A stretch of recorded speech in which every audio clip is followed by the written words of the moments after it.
Now notice the next verse which we always quote. We are always quoting the next verse, but we don't know why he is quoting that. இதற்கு அடுத்த வசனம் 13வது வசனத்தை நம்ம எல்லாரும் சொல்லுவோம். ஆனா அவர் எதுக்காக அதை சொல்லி இருக்கிறாருன்னு யாருக்குமே தெரியறதில்லை. Now let's read. He says, I can do all things through Christ who strengthens me.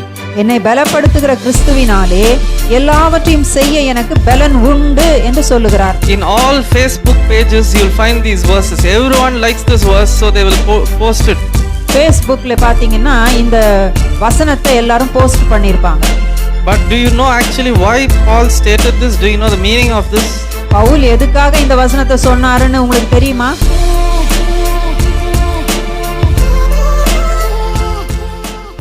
So how is that you're going to present a living sacrifice before God?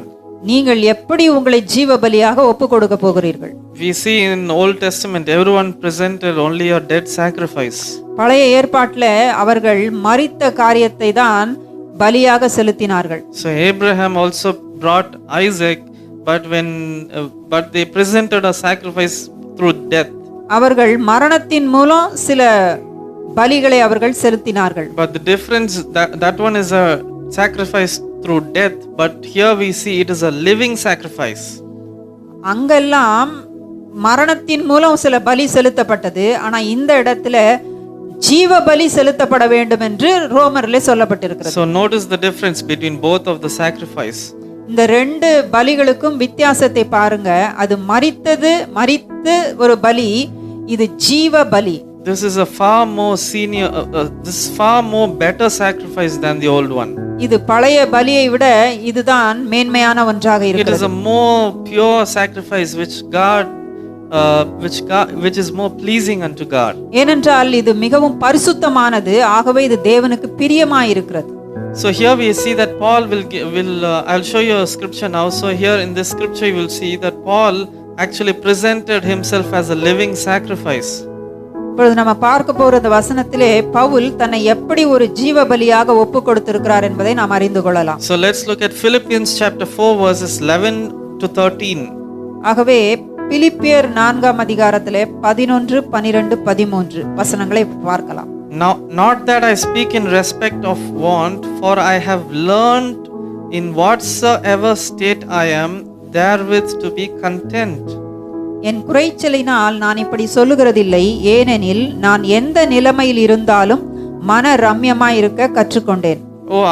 So these things you should actually question yourself. Are you like this? நீங்கள் உங்களையே கேள்வி கேட்டுக்கொள்ளுங்கள், நீங்கள் இப்படித்தான் இருக்கிறீர்களா? If you're highly educated, what kind of comfort you will require? நீங்கள் அதிகம் படித்தவர்களானால் எப்படிப்பட்ட வசதிகளை வாய்ப்புகளை எல்லாம் நீங்கள் எதிர்பார்க்கிறீர்கள்?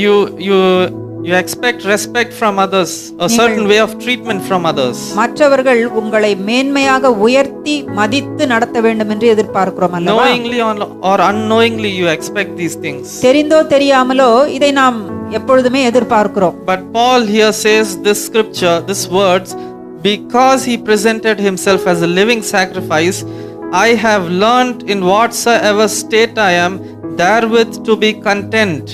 அவர் சொல்லுகிறார், ஜீவ பலியாக நான் என்னை ஒப்பு கொடுத்திருக்கிறபடியினாலே எந்த ஒரு சூழ்நிலையிலும் நான் என்ன செய்றேன், மன ரம்யமாய் இருக்க கற்றுக்கொண்டேன் என்று சொல்லுகிறார். Because no man can state this scripture until and unless he has presented his body as a living sacrifice unto God. இப்படிப்பட்ட ஒரு வார்த்தையை முற்றிலுமாக ஜீவ பலியாக ஒரு மனுஷன் ஒப்பு கொடுக்காமல் சொல்லவே முடியாது.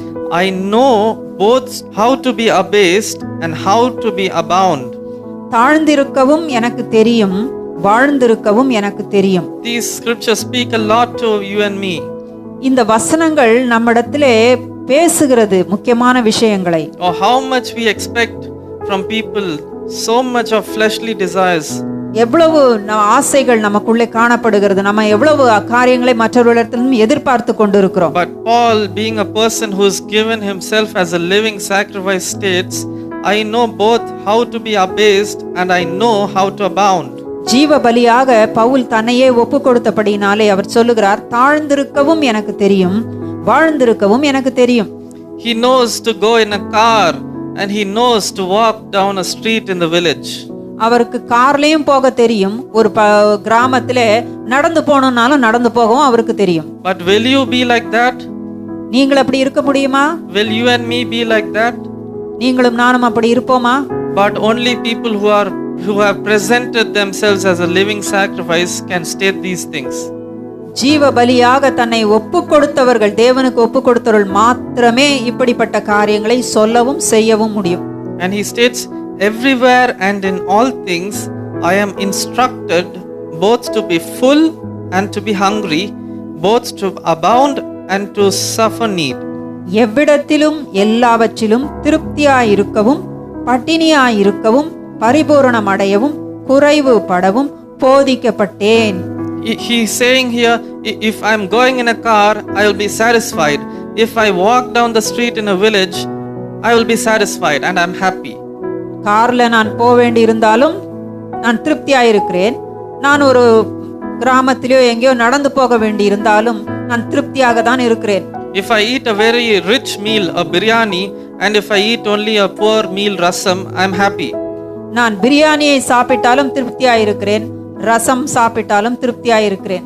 I know both to abound and to suffer need.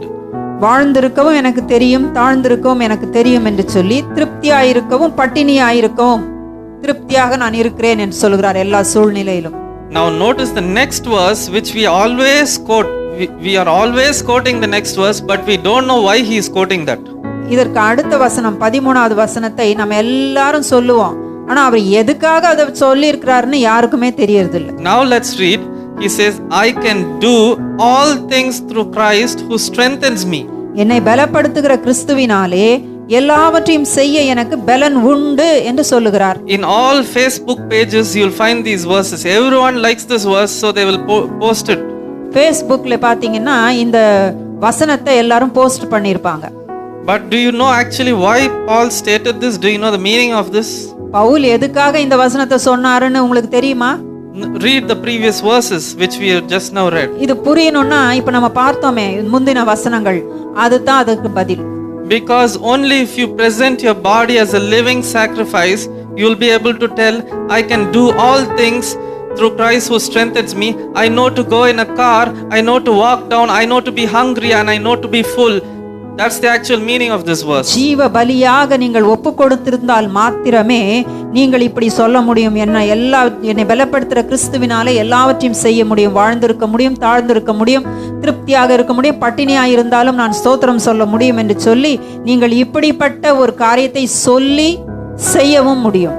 So because of all these things only I can say, I can do all things through Christ Jesus who strengthens me. ஆகவே தான் அவர் சொன்னாரு, என்னை பலப்படுத்துகிற கிறிஸ்துவினாலே எல்லாவற்றையும் செய்ய எனக்கு பலன் உண்டு. So you and I should not live in luxury as well as live in discomfort, but same way we should be content before God. ஒரு திருப்தி அடைகிற ஒரு வாழ்க்கை வாழ வேண்டும். நம்ம எல்லா விதமான வசதிகளோடு கூட இருக்கும் பொழுதும் அதிலே நமக்கு வாழ்ந்திருக்க தெரிய வேண்டும். வசதியே இல்லாத ஒரு நிலைமை இருந்தாலும் கூட அதிலும் திருப்தியான விதத்திலே வாழ்ந்திருக்க தெரிய வேண்டும். Because God strengthens me and I know to do all things in Christ. ஏனென்றால் எந்த ஒரு சூழ்நிலையிலும் கிறிஸ்து தான் நம்மை பலப்படுத்துகிறார். And it is an amazing life when you surrender yourself unto God. You can completely trust and rely on Him. It is actually like fully relaxed before God. நீங்கள் உங்களுடைய வாழ்க்கையை முழுவதும் அவருக்கு நீங்கள் ஒப்பு கொடுத்து விட்டீர்கள் என்று சொன்னால் நீங்கள் அவருக்குள்ளே இளைப்பாறுகிற இவ்விதமாக இளைப்பாறுகிற ஒரு வாழ்க்கையை வாழ முடியும்.